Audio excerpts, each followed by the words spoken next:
Sa pagtalikod ng CSWDO sa nakatakda nilang responsibilidad, siya namang pagharap nila sa paglilitis ng publiko.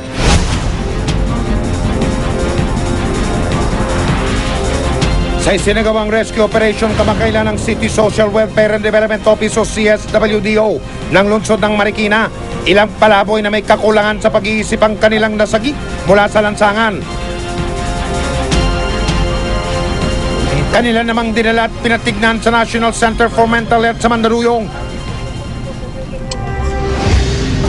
Pero teka, bakit ang mamang ito natatawagan nating si Mang Ricardo na isa sa kanilang nakuha, sa halip na mabigyan ng karampatang pansin o yatid man lang sa sariling tahanan, bigla na lamang daw binaba sa lugar na ito. Iniwan lang din ulit at nagpalaboy-laboy sa isang kalsada. Sa CSWDO ng Marikina, ang naging style na nila sa mga kliyente nila, lalo na may mga pagkukulang sa pag-iisip, nililigaw nila, tinatapon sa ibang lugar na hindi nila sakop para iwas responsibilidad sila. At hindi lang pala itong unang pagkakataon. Ang babaeng tatawagin natin si Vanessa minsan na ring tila itinapon. Hindi ko natandaan na kasi nakalimutan ko na yun. Basta sinakay lang ako. Tapos doon kayo iniwan? Oo. Iniwan po kayo doon? Iniwan ako doon. Matapos naman naghingi ako ng tubig doon bahay doon nakita ko. Tapos binigyan ako ng pansit at saka soft drinks. At ayon mismo sa pamanuan ng CSWDO sa lungsod ng Mandaluyong, meron ding napatpat sa kanilang impilan at dati ring kliyente di umano ng CSWDO Marikina. Ayon sa dokumentong ito, kwento raw ng mismong kliyente na basta-bastang iniwan na lang raw siya ng ilang kinatawan ng CSWDO Marikina sa isang lugar sa Quezon City. At ayon sa aming informante, may pahintulot raw ng mismong pamunuan ng CSWDO na Marikina ang ginagawang pagliligaw sa mga kliyente nilang may kakulangan sa pag-iisip. Ang nag-uutos nito, si Rodrigo Domingo, yung mismong head nila, siya ang nagsasabi at nag-uutos na itapo na lang yung ibang kliyente nila. Actually, hindi naman siya professional social worker eh. Kaya naman bago pa man maaaring tuluyang mailigaw ang iba pang palaboy na kanilang nakuha kasama si Mang Ricardo, minabuti naming sadyain ang impila ng CSWDO ng Marikina para makuha ang panig ng mismong hepe nila na si Rodrigo Domingo. Itinanggi niya ang paratang ng pagliligaw di manaw sa ilan nilang kliyente. Wala po. Ang ngayon yung payan niyo muna ako magtapos, ano?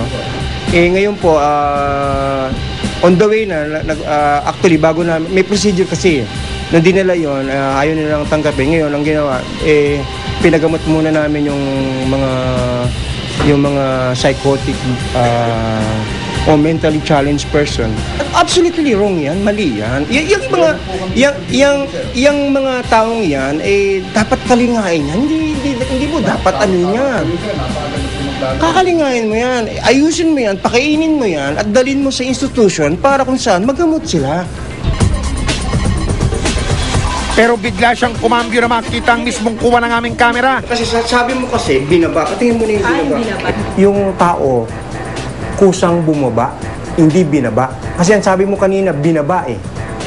Wala naman tayong nakita, kusang bumaba, ayon dun sa explanation, yung tao nakiusap. Alam mo sabi, nakiusap yung tao, bakit niyo ako dadalhin? Wala naman akong kaso.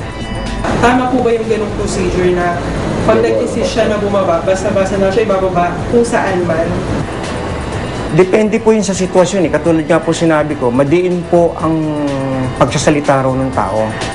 Nagagalit siya. Ano ba ang kaso nyo at saan nyo ako dadalhin? Wala po akong ginagawang kasalanan.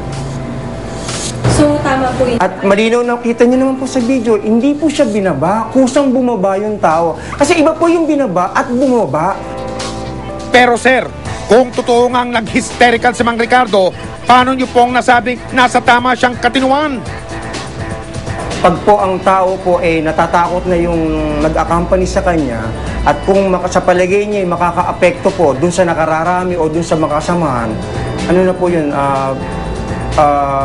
meron na po siyang parang yung assessment niya on the spot eh.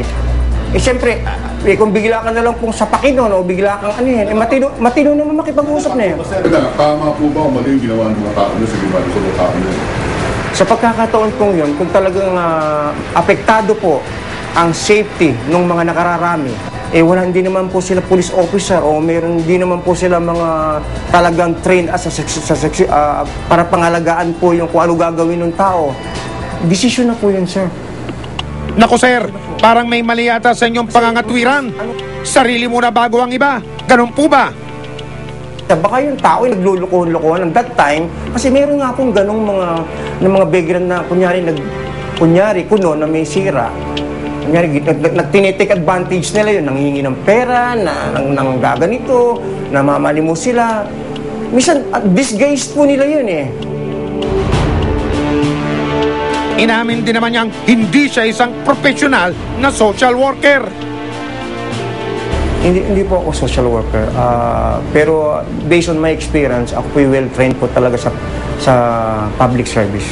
9 years po ako sa public service talaga. Ako mahawak ng all kinds of assistances dito sa Marikina. Sa huli, di Domingo na kung totoo mang ganito ang ginagawa ng kanyang mga tauhan, di siya magngingiming magpataw ng kaukulang parusa. Hindi ko po tinotolerate yung ganyan. May higpit po yung instruction ko dyan. Ako mismo, pag may tauhan akong ganyan, hindi ko po tinotolerate yan. Ako po, straight tayo, pinangalagaan po natin, siyempre po, street children, street dwellers, psychotic vagrants, mga taong grasa, ganun-ganun. 9 na taon na raw nagtatrabaho si Rodrigo Domingo para sa dating kongresista at ngayon alkalde ng Marikina na si Del de Guzman. Kinunan din namin ng payag ang naturang alkalde na siya mismong nagtalaga kay Rodrigo Domingo sa pwesto. Agad niyang ipinatawag si Domingo sa kanyang opisina para sa isang tinatawag na closed-door meeting para imbestigahan ang mga paratang laban kay Domingo. Sa pagkakataong ito, tumangling magbigay ng payag sa harap ng aming kamera ang kasalukuyang alkalde ng lungsod. Ayon sa mismong kalihim ng Department of Social Welfare and Development na si Dinky Soliman, hindi maaaring palampasin ang ganitong klaseng pagtrato ng CSWDO na Marikina sa kanilang mga kliyente. Pwedeng i-propose namin na i-suspend or i-rebuke, no? Magbigyan ng warning. Kasi hindi makatao at hindi ayon yan sa pinagsumpaan naming etika as social workers na kailangan alagaan namin yung karapatan at kapakanan. Hindi option yung palalabasin at pagiging you put them in danger again. That's not an option. Kailangan maghanap sila ng paraan para mabigyan ng proteksyon yung mga taong ito. Ayon sa Local Government Code, pinahihintulutan ang pagtatalaga ng hepe ng lokal na social welfare and development kahit hindi ito lehitimo social worker. Ngunit dahil sa ulat na ito, mas isusulong raw ng kanilang ahensya ang mas pasusing pagpili at paghasa sa mga magiging kinatawa ng mga lokal na himpilan ng kanilang ahensya. Nag-usap na nga kami ni Secretary Jesse Robredo. In fact, nag-circulate siya ng memorandum urging na ang ilagay sa mga MS at CS ay mga professional social workers. So, meron kaming binibigay na technical assistance and resource augmentation. And pinag-uusapan namin nga ngayon para magkaroon ng pagsisigurado na pare-pareho yung kaalaman sa pagtulong. Pangunahing tungkulin ng Department of Social Welfare and Development ang mangalaga at magbigay kalinga sa mga nangangailangan ito. Bumangatlo pa nga ito sa mga pinagkakatiwalaang ahensya ng gobyerno ng mga Pilipino. Nakakalungkot isipin na ang natitirang pag-asa ng mga taong tila wala nang makapitan ang siya pang magdulot ng kapahamakan. Kaya't sa mga kinaukulan, aasahan po naming maitutuwid ang ganitong klaseng kalakaran. Susunod! O ngayon, magulog ka sa kulungan.